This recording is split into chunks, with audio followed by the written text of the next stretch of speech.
தமிழ்நாட்டில் எத்தனையோ ஆக்டர்ஸ் வந்திருக்காங்க போயிருக்காங்க. பட் ஒரு சிலருக்கு மட்டும்தான் அந்த ஃபேன்ஸ் கிரேஸும் அந்த மாசும் கடைசி வரைக்கும் குறையாமல் இருக்கும். அந்த விதத்தில் தமிழ்நாட்டில் இது வரைக்கும் யாருக்கு அதிக ஃபேன்ஸ் கிளப், அதாவது ரசிகர் மன்றம் யாருக்கு அதிகமாக இருக்குன்றதை பாருங்க. சோசியல் மீடியா இல்லாத காலத்திலேயே பயங்கரமாக ஃபேன்ஸ் கிளப் வச்சிருந்த நிறையா பேர் இருக்காங்க. பட் அதுக்கு முன்னாடி நம்ம சேனலுக்கு ஒரு சப்ஸ்கிரைபை தட்டி விடுங்க. அப்போ தான் அடுத்தடுத்த வீடியோவில் நம்ம பார்க்க முடியும். ஓகே, 10th பிளேஸில் தனுஷ் இருக்காரு. இவருக்கு 1500 2500 ஃபேன்ஸ் கிளப் இருக்காங்க. இது எல்லாமே ஒரு அப்ராக்சிமேட் வேல்யூ மட்டும்தான். இந்த டேட்டாலாம் எங்கேருந்து எடுத்தேங்கிறத டிஸ்கிரிப்ஷனில் கொடுக்குறேன், பார்த்து தெரிஞ்சுக்கோங்க. 9th பிளேஸில் விக்ரம் இருக்காரு. இவருக்கு 2000க்கும் மேலே ஃபேன்ஸ் கிளப் இருக்கான். சாமி அன்னியன் படத்துக்கு அப்புறம் தான் இவருக்கு பயங்கரமாக பூம் ஆயிருக்கு.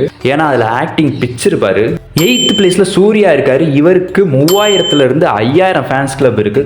கண்டிப்பாக இதில் பாதி கேர்ள்ஸ் ஃபேன்ஸாக தான் இருப்பாங்க. இவருக்கு இருக்கலாம், கண்டிப்பாக தப்பே கிடையாது. இவர் அகரம் ஃபவுண்டேஷன் அப்படின்ற ஒன்று ஸ்டார்ட் பண்ணி பயங்கரமாக நல்லது பண்ணிக்கிட்டு வராரு. நிறைய பேரை படிக்க வச்சுக்கிட்டு இருக்காரு, எவ்வளவோ ஹெல்ப்லாம் பண்ணிக்கிட்டு இருக்காரு. ஸோ இவருக்கு இருக்கிறதுல தப்பே கிடையாது. 7th பிளேஸில் சிவாஜி கணேசன் இருக்காரு. இவருக்கு 5000க்கும் மேலே ஃபேன்ஸ் கிளப் இருக்கான்.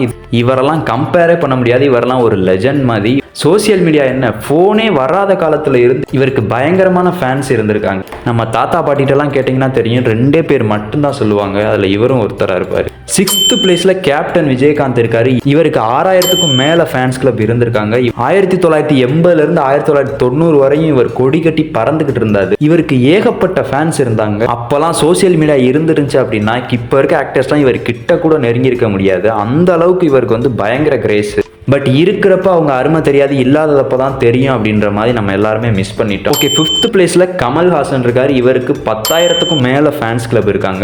இவர் கமல் நற்பணி மன்றம் அப்படின்ற பேரில் பயங்கர நல்ல விஷயங்கள் இவரும் பண்ணிட்டு வந்திருக்காரு. பிளட் டொனேஷன் எல்லாமே பண்ணியிருக்காரு. 4th பிளேஸில் எம்ஜிஆர் இருக்காரு. இவருக்கு 28,000 ஃபேன்ஸ் கிளப் இருந்திருக்காங்க. இவரும் அதே மாதிரி தான் one of the legend of Tamil cinema. தமிழ்நாட்டில் பாதி பேர் இல்லை, முக்காவாசி பேர் இவரோட ஃபேன் தான். 1972 இவருக்கு அரசியல் ரீதியாக வேற இவருக்கு ஏகப்பட்ட ஃபேன்ஸ் இருக்காங்க. 3rd பிளேஸ்ல நம்ம சூப்பர் ஸ்டார் ரஜினிகாந்த் இருக்காரு. இவருக்கு 50,000க்கும் மேல ஃபேன்ஸ் கிளப் இருக்கு. 1,00,000 ஃபேன்ஸ் கிளப்புக்கு மேல ரெஜிஸ்டரே பண்ணாம இருக்கான். அது எல்லாமே பண்ணியிருந்தா கண்டிப்பா இவர் தான் டாப் 1ல இருந்திருப்பாரு. 2nd பிளேஸ்ல தல அஜித் குமார் தான் இருக்காரு. இவருக்கு 60,000க்கும் மேல ஃபேன்ஸ் கிளப் இருக்கு. பட் இப்போ எல்லாத்தையும் அவர் ரிமூவ் பண்ண சொல்லிட்டாரு. ஃபேன்ஸ் கஷ்டப்பட வேணாம், எந்த ஒரு தேவையில்லாத சண்டையும் வர வேணாம் அப்படின்ற காரணத்துக்காக அவர் வந்து ஃபுல்லாத்தையுமே டிஸ்மிஸ் பண்ணிட்டாரு. இப்போ அவர் ஃபுல்லா பேஷன்ல இறங்கிட்டாரு. ரேஸ் அப்படி இப்படின்னு அவருக்கு பிடிச்ச விஷயங்கள் எல்லாம் பண்ணிட்டு இருக்காரு. 1st பிளேஸ்ல தளபதி விஜய் இருக்காரு. இவருக்கு 85,000 ஃபேன்ஸ் கிளப்புக்கும் மேல இருக்கு. இவரை பத்தி நம்ம சொல்லவே தேவை கிடையாது. இவரோட ஃபேன்ஸ் கிரேஸ் என்னன்றது உங்களுக்கே தெரிஞ்ச விஷயம் தான். விஜய் மக்கள் இயக்கம் அப்படின்னு ஒன்று ஸ்டார்ட் பண்ணி பயங்கரமா பண்ணிக்கிட்டு இருக்காங்க. இப்போ பாலிடிக்ஸ்ல வேற கால் எடுத்து வச்சுட்டாரு. டிவிகே அப்படின்னு ஒரு கட்சி ஸ்டார்ட் பண்ணி போக போக இவருக்கு ஃபேன்ஸ் கூடிக்கிட்டே தான் இருக்காங்க. 1st பிளேஸ்ல தளபதி விஜய் தான் இருப்பாரு அப்படின்றத ஏற்கனவே கெஸ் பண்ணியிருந்தீங்கனாலும் கமெண்ட்ல சொல்லிட்டு போங்க. நெக்ஸ்ட் வீடியோல பார்ப்போம்.